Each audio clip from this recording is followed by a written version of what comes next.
با تشبوسی ماما شریف جان با اینجا حضور اومدیم.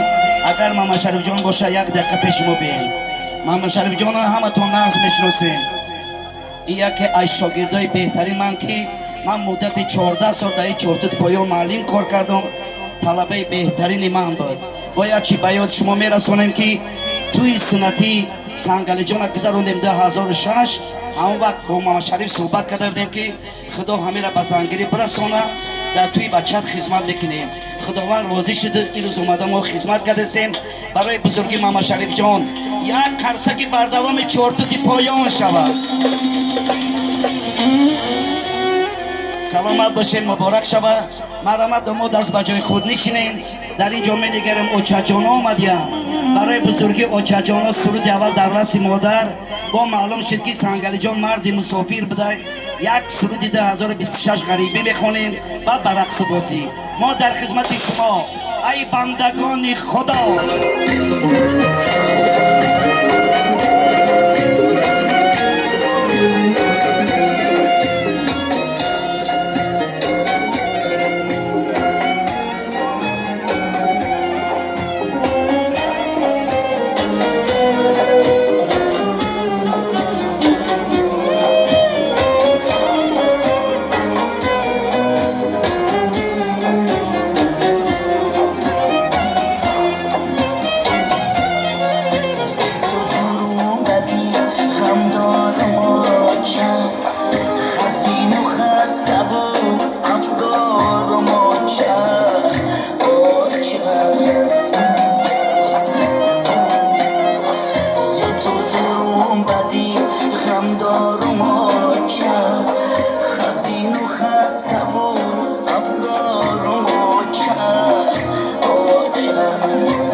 شکر